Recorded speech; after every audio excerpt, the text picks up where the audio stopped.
Thank you very much, Paul, and thank you for the opportunity to do this.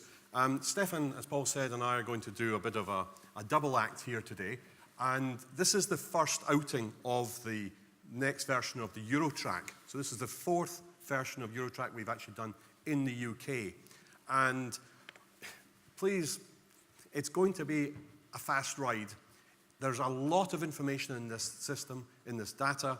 So we've selected a number of graphs. So it's going to be graph heaven. We thought about putting a graph of how many graphs there's going to be, but it's going to be a lot of graphs. But the important thing is, listen to what we say.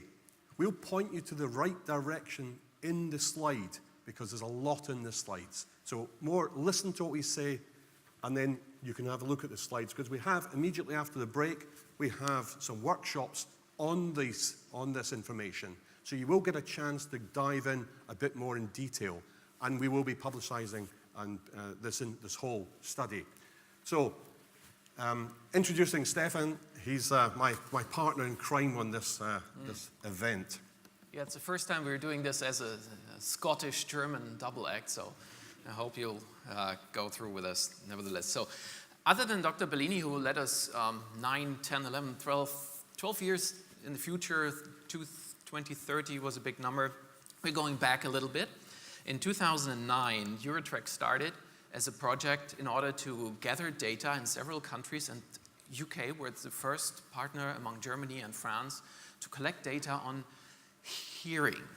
How do people hear? Who hears how much, how well, and what do they think about it? What is the perception of a hearing aid? And since we do these studies every 3 years in each country, again and again, over and over, we revalidate the data we gathered, and there's a lot of data gathered so far, and we can extrapolate trends. We can look at trends that have formed over the years, and that, those will help us to predict a little bit the future, what's going on in the future. Now, this is an online test survey. We're asking people also about their self-assessed hearing perception, and so we get prevalence data that is very interesting to look at, and of course we look at several aspects all around hearing. Now, it all started in 2009. There's quite many countries participating as of now, and if you look at the total sum, there are more than 400,000 people that were questioned with this questionnaire. 13 countries. New Zealand is new this year. There's also, and that would be the 15th country, in the United States, a so-called market track study that's going on since 2009. And well, India's up on the schedule for this year as well. So it's expanding. And this is the fourth time, actually, that we've done Germany, UK, and France. So a lot of people asked, and when Alistair is focusing on the UK data, I will give you some look into pooled data. How is the UK doing compared to Germany and France, for example? So you can see how many people were questioned there and how many of them are hearing impaired. Now, let's look at the first data we got, which is on adoption rates. So what we have here is a slide which is showing over the last 4 studies what the instance of hearing loss. And the message here is to say it's static. Across all the ranges, it's consistent data. So really there's not much change at all in the instance of hearing loss. So that's the message from that one. And that gives us great confidence. So moving forward for all the rest of the data, we've got comparability because it's actually constant data. If you look at the prevalence data in the UK, 9.7%, that's a bit on the lower end, but in the middle of the range of between 8 and 12% all across the countries we've surveyed so far. Once again, please keep in mind, this is self-assessed hearing loss. This is what people think they might have in hearing loss. And as you know, some, of course, negate the fact that they actually hear bad. You know, they say, oh, it's still working, no problem at all. And others say, okay, sometimes I hear, but I think I might have a hearing loss, and they have something like, I don't know, below 20 dB at times. So you have to take this with this caution, of course. But over and over, again and again, since 2009, the prevalence data has been revalidated, so it's really sound, very proof. The good thing is, it's not only us, the industry guys working with it. It's the Hard of Hearing Federation of Europe and international ones. It's the AEA, the Audiologists Association. Everybody relies heavily on this data when we do publications together. So this is really out there in sector. From my perspective on that slide, it's actually quite understandable because the main factors, as we know, are for losses can be noise-induced or age. And that previous slide actually, I think, indicated where we are as the UK compared to those other countries. Okay. Yep. Now, hearing aid adoption is pretty high in UK if you compare it to other countries around the world. And that's, of course, given the fact how hearing aids are distributed in this country, mainly from NHS, that's not surprising at all. This slide is interesting, and you might want to keep the top 3 or top 4 in mind. We come back to that when we talk about satisfaction rates. And you will see an interesting connection between adoption rates and satisfaction rates. Maybe not quite the ones you have in mind or you would expect and are looking forward to, but keep Denmark, UK, and Norway in mind.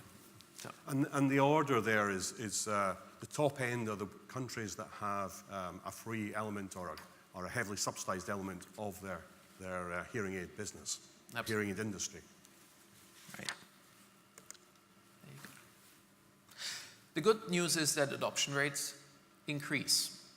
Not only in Germany, UK, and France, and this is data from these 3 countries pooled from 2009 up to 2018.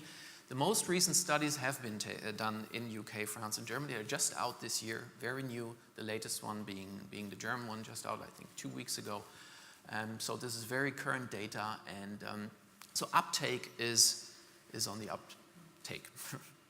That's good. So what we have here is the adoption rates, and really this is to be expected. Nothing has changed in this. And again, this is one of the slides that actually we're basically saying there hasn't been a dramatic change in what's actually happening. It's the same picture we've been seeing, so we actually got a lot of confidence in that. We have, because of the nature of the NHS, we have a higher, as you'll see later, a higher adoption rate within the power than a lot of other countries, the superpower, profound, but basically it's static and it gives us confidence. Well, it's actually better than static, I must say, if you compare it to other countries. The simple fact that in the mild area you have a 30% adoption rate, that's actually pretty high compared to Germany, where we only have 21% and France 18%, and it has been growing. I mean, from 18% to 30% throughout the last 3 years. That's significant. And also moderate, 52% adoption rate in the moderate area. That's significant. The Germans only get it up to 41% and the French to 43%. So this is actually quite satisfactory data, I must say. And you're definitely, as Alistair said, you're number 1 when it comes to the adoption rate of profound and severe hearing loss. 70% by far is the highest.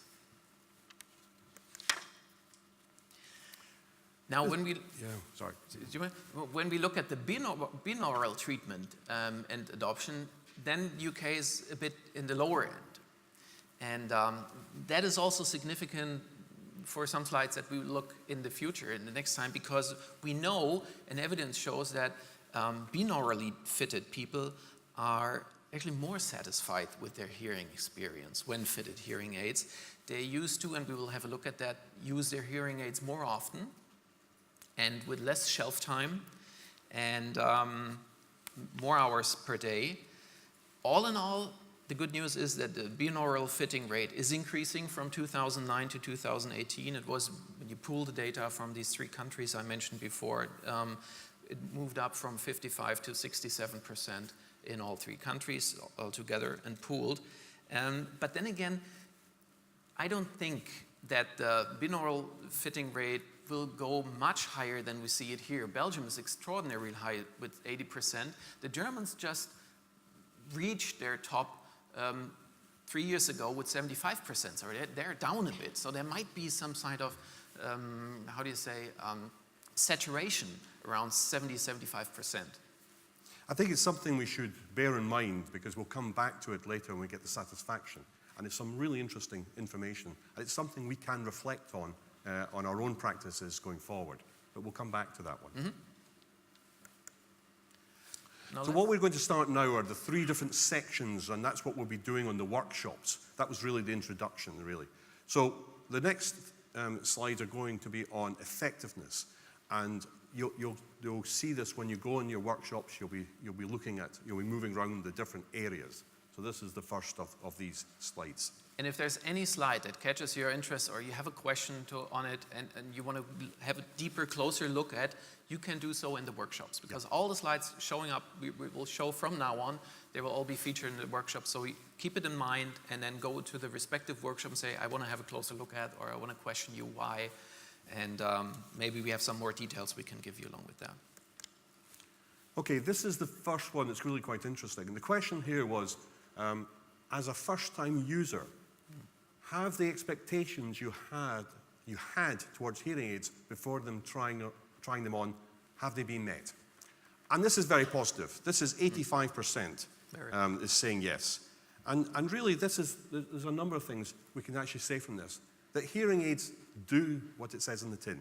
They do work. But on top of that, what you're doing in terms of rehabilitation and counselling also works, because it's a joint approach here. So we can actually say 85% say they work better than expected, better than or as expected, which I think is a very good message. Absolutely. And you're doing a good job, because in Germany the satisfaction rate is also pretty high, and 82% say, oh, they work better than I thought. In France it's 75%, but you top the lead. You're top of the list with 85%. So the before and after effect, that's due to your work, of course due to the product, but the way you fitted people is really extraordinary. So that's a real pat on the back, I think, on that one. Now, this is an interesting one, and really, listen to what I've said, because I've actually analysed this one out here. This is about the overall satisfaction.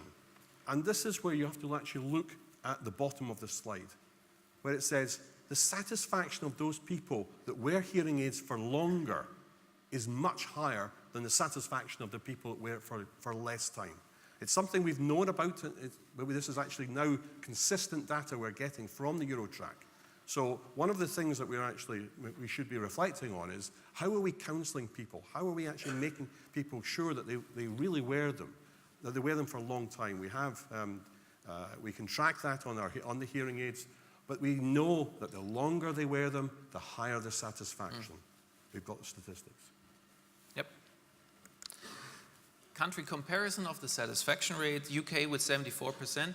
Now, again, I asked you to keep in mind Denmark and Norway as well, those countries with the highest adoption rates. And if you look at the satisfaction rates here, they're rather at the lower end. Now, that tells us something about how do people perceive things they spend money on, maybe significant money on. Are they more satisfied with the product if they spent their own money on, if they maybe were more invested in the process of obtaining it, of buying it, of consultation, and are they putting a different value on it if they got it for free? The only comment I've got there is what's happening in Japan. Yeah, I'm not sure what's happening in Japan, but the 2018 study for Japan is commissioned, and we'll have a look at that. I'm astounded, but maybe they're so, they have such high expectations, it's hard to satisfy them in that respect. You know, we can build it better. You know? I don't know. Okay, now we're getting into some detail here. And there's really 3 sections here with satisfaction of the hearing aids. We have the top section, dispenser, sound quality, and product features. And I think the message to here is the trend on the right-hand side.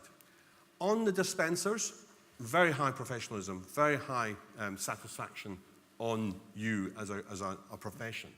But even from the last report, we can actually see that there's been a big increase. And the one that actually stands out is in the 4th point there, the quality of service after purchase.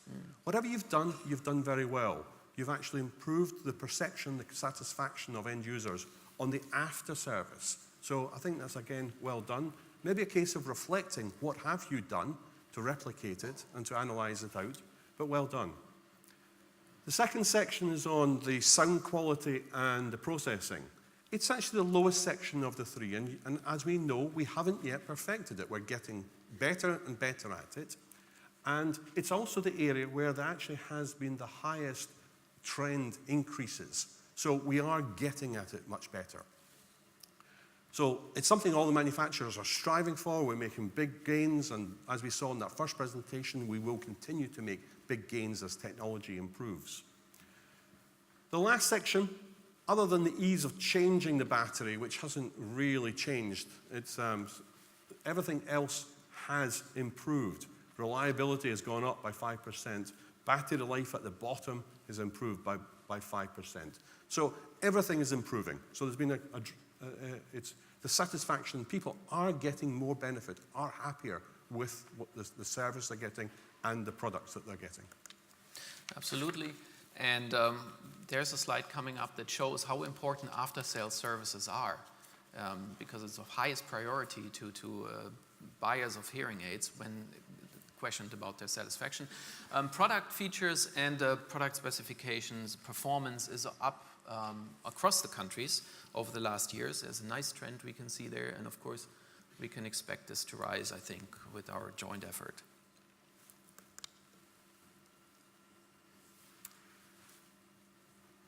Okay, this is again where we actually break it down into a different way. And again, what we're saying is that the trend, you can actually see big changes in the trend. So really what we're saying there is, and as we know, hearing aids are getting much better, but also the end users are experiencing that improvement. The big ones are in a large lecture hall, 11% improvement. Use in noisy situations, 14%. So a lot of quite big improvements in the lower end side where we still have room for improvement, but we are making grounds here. So that gives us a positive statement, gives us a positive that we're in the right direction. What we're doing is getting appreciated. And satisfaction with difficult listening situation, performance of hearing aids in difficult listening situations, you saw on the slide before, classroom and other difficult situations, is up across the countries over the years. So there's something that the user experience reflects is very positive, and it's better and better. These are quite dramatic improvements statistically. So it's actually quite a big step change that we're actually doing. This is a difficult slide to actually understand because it's one of those statisticians' slides where they're taking a lot of information and actually saying, what is of each of these areas, which has the highest impact on satisfaction from the end users? And the highest satisfaction is actually coming out in terms of, or the things that influence their satisfaction, is the sound quality, the signal processing. And I think that's understandable because that's what they're coming for. They're coming for a product that will actually improve their hearing. We still do have some areas they want a reliable product and they want a product that doesn't whistle. That's what they remember from older generations, so that's what they want to make sure it doesn't happen. Interestingly, the dispenser section is actually less important, and that's not to say that you're not important, it's just my reading of that is they take that for granted almost. They want that service, they expect the professionalism from yourselves. And they're getting it, I think.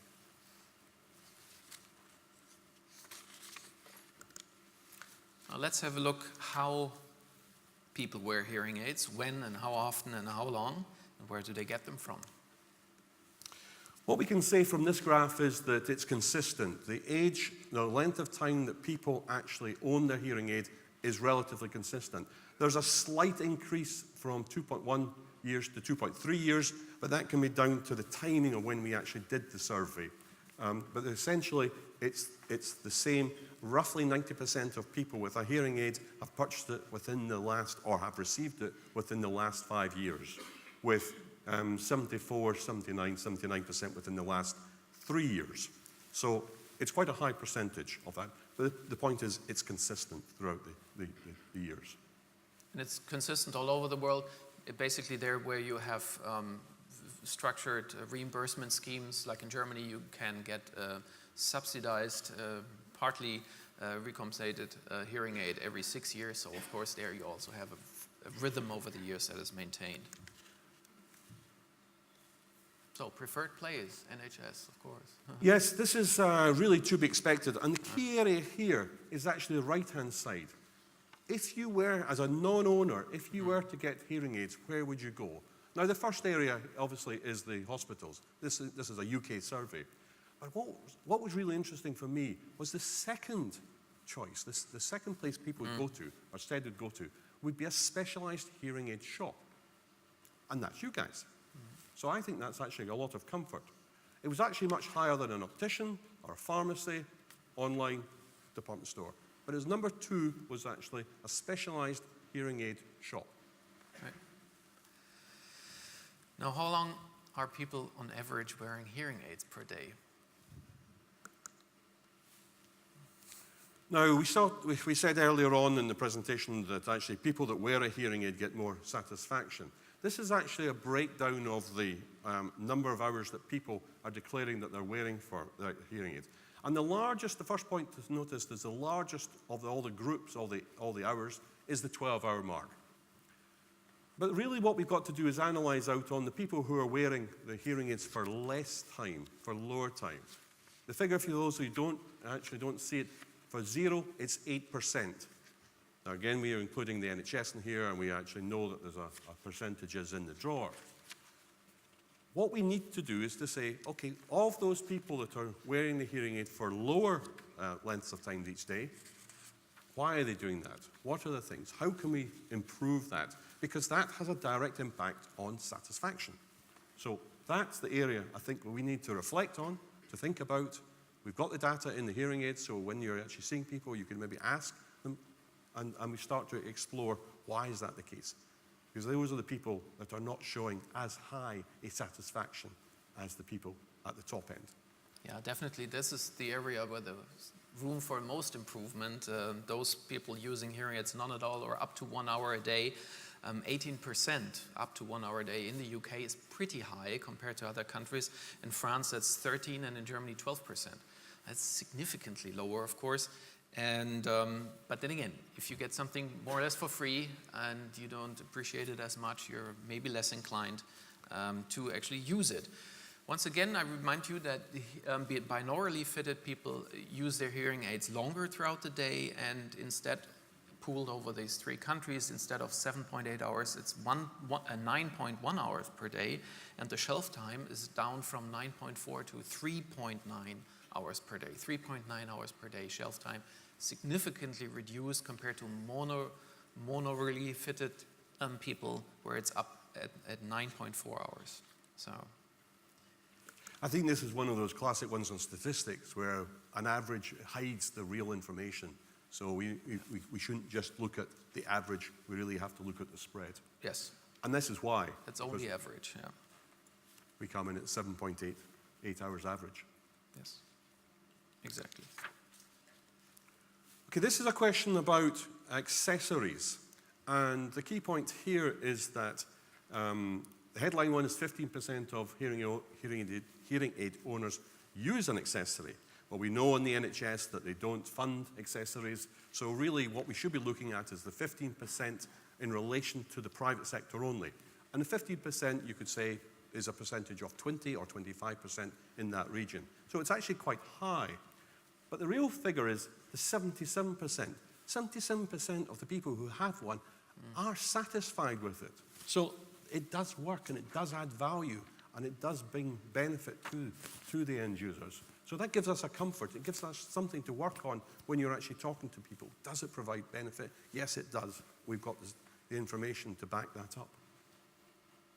And there are no accessories sold from, given away from the NHS? No, they don't fund the accessories within the that's NHS remarkable. as a rule. Then you're doing a great job, Yep. because the 15% that hearing aid owners do actually have an accessory, it's the same in France. It's a bit higher in France, 18%, but it's the same in Germany. So despite the fact that there's only a share of the whole market represented on the private side, there are as many as many well done. Yeah, as many accessories sold, obviously, more or less, compared. So that's good. Now, let's have a look at what do people think once they have a hearing aid. How do they judge a performance? How do they feel? How do they live? And what are their expectations? Have they been met? And maybe we can have a look at some before and after. This is really interesting because this is actually a link into what we heard on the first presentation. Because what we need to look at here is significant positive impact on hearing aids on other aspects of your life. So what we've actually got here is people saying, it's rather interesting because what it's actually saying is it empowers people, it lets them communicate, it lets them participate. I've actually heard that before somewhere, but it's all about being more engaged in society. And I think this is a very important information. And it's stuff that we should be pushing out and being and linking into, because hearing aids, we as a society, we as a profession, have a duty to push this out, that when you get a hearing aid, it doesn't just enable you to hear better, it enables you to participate more in life. It enables you to communicate more effectively. It enables you to actually enjoy, we'll come on to it one later, social life. You have a better social life. Who here wouldn't like a better social life? Here, wearing a hearing aid will help you have a better social life. And it helps you to sleep better. Right. Another question here. Who would like to sleep better? I know I would. So what this is saying, for people with no hearing aid, with a self-reported hearing loss, that 59% are not satisfied with their sleep. When they put on a hearing aid, it goes down to 44%. And this opens up a whole new area that you could actually talk to people about, and it's probably going into other areas that you've maybe thought about. But it comes into this whole hearing healthcare, this whole hearing well-being that we were hearing about early on the first presentation. And that's the way it's going, because hearing is part of your whole network of your body and your hearing healthcare and your body health. So it's actually the start of what you'll be seeing a lot more of. Now, we also ask people, do you actually know that? Do you know how hearing is connected to other health conditions? Headline figure here is 49% were unaware. Now let's reverse that for a moment. That means that 51% of people are aware of the impact of their hearing loss on other areas of their life, of their health. So we actually I'm really positive about that. So we know that people are recognizing that 34% of people recognize that there's actually depression, sleeping disorder, high blood pressure, dementia, we'll come on to that in a second, diabetes, poor eyesight, back problems. I was actually thinking I had to be educated yesterday. Why a back problem? Of course, you all know when you have a hearing loss, you're stretching in, you're tightening up, you have a back problem. Hunch over. Shoulders, everything. Upper back. That's why. So what we have to do as a profession is to educate on the 49%. 49% of people do not recognize this. So our challenge as a profession, challenge as an industry, is to get that message out more. Is to say, you don't just come to get your hearing aid to fix your hearing, it has knock-on impacts into the rest of your health. And that's why. And with 47 in Germany and 50% in France, this level of ignorance, if you want to say so, is pretty much the same all over the place. So about half of all people hearing impaired still can be informed about how important it is to take care of their hearing impairment, especially when looking into their personal future, because they all get older and older and they want to stay healthy, they don't want to become depressed or have cognitive decline or live isolated or become dependent. And that's where two studies have looked into. Some of you will have seen this on the BBC app, on the BBC News site.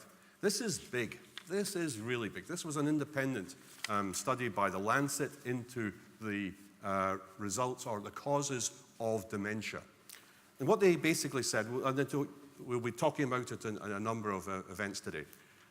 Basically what they said was 2/3 of the reason is bad luck, just bad luck. But 1/3 of the reasons for getting dementia is preventable. And the number one reason Number one reason is hearing loss, is untreated hearing loss in middle age. The number one reason. And when you actually look down, you actually see depression, social isolation, diabetes. They're all there as well. So you add up, it is the biggest single thing you can actually do to prevent dementia, is actually to do something about your hearing loss. Very important. Absolutely, and this was also confirmed by a study that was published earlier this year by Professor Elena Mieva from Bordeaux, from France. And the interesting thing about her work is that she followed people for more than 25 years, looking into their lives, how it has changed over the years. And she found out that there's a strong, significant impact that hearing loss has on the hazard ratio of becoming dementia. So 21% is a highly significant increase of the hazard ratio. And when looking, especially men obviously seem to be susceptible to depression when they're not wearing hearing aids. 43% of them might be inclined to develop some sort of depression. You would think that they're quite happy if they don't have to hear so much. And when it comes to dependency, also an aspect she looked into, people with a hearing loss but not having hearing aids have a chance of about 28% to become dependent once they get older. And who doesn't want to stay independent? We're not talking about active and looking like an athlete in your 70s, but staying independent, living independent lives. And that's something for customers that come to you that are not yet 70 or 60, that are younger, to tell them, look, this is an investment in your independent future when you get old. And Professor Amieva identified 10 factors of pathological aging. Among them, income, education, genetics, occupation, personality traits, and 5 of them are so-called modifiable factors that you can actually do something about it. Leisure activities, social activities, nutrition, physical activity, and sensory functions. And 4 of these 5 only modifiable factors, all except for nutrition, have something to do with hearing care and hearing health. Your sensory functions are better, your physical activity goes up because you feel more safe to go, I don't know, running or on the treadmill. You hear sounds of traffic when you go jogging in the street. And your social activities, this is what people told us in the study, and Alistair just reported about it, and leisure activities go up. You'll have to forgive me if I get a bit preaching about this, because I'm in that age group of middle-aged guys, and I have some friends who are coming to me and talking about their hearing loss, and I'm preaching this because I think it's our responsibility to really preach this. This is what you need to do. So forgive me if I get a bit like preaching, because I've made it my mission to really push this, this thing. Yeah, probably the biggest selling argument for people who really take care of themselves and see this as an investment, long-term investment. Yeah. And they're satisfied. It improves the quality of life. There's the information, 94%. How often does your hearing aid improve your quality of life? 94%. Fantastic. I think it's really good information. Really gives us comfort. We can use this. People ask us the questions. We can say, there's the evidence. But still there are some who think they don't need one. That are hearing impaired and say, I just don't need one, it's all good. Now, we also ask these people, why? What are your top 10 reasons for not owning a hearing aid, despite the fact that you stated that you were hearing impaired? And that's very interesting to look at. And semi-predictably, it's about denial. It's about stigma. It's about they don't work well. It's about bad design. These are the things that they're coming up with. Yes, and we know some of them, but we have evidence that should show what we're doing about it. So, we know about that. These are the reasons, and these are the things that we should specifically challenge. It's what we should be giving to our marketing departments to say, this is the challenge, marketing people. How can we get over this? How can we address this to get the people in the first place, and then once they're in, how do we allay their fears? And the great chance I see for you in the UK is that the top reasons for not owning a hearing aid are strongly modifiable factors. You can influence people because it's all about perception. They believe they hear well enough in most situations. They think they would be embarrassed. In France, for example, the top reason for not owning a hearing aid as of today is, I cannot afford one. I cannot afford one. By the way, this is where the French President Macron does something about it. Industry and audiologists in France are not happy about it. There will be a price tag, a price limit for hearing aids in France coming out. But there you go. You can do something about it.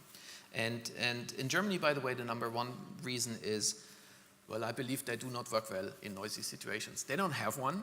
They just don't believe it, Probably it doesn't work well. Well, anyway. But your top reasons are highly influenceable. You can influence them when in direct contact with customers.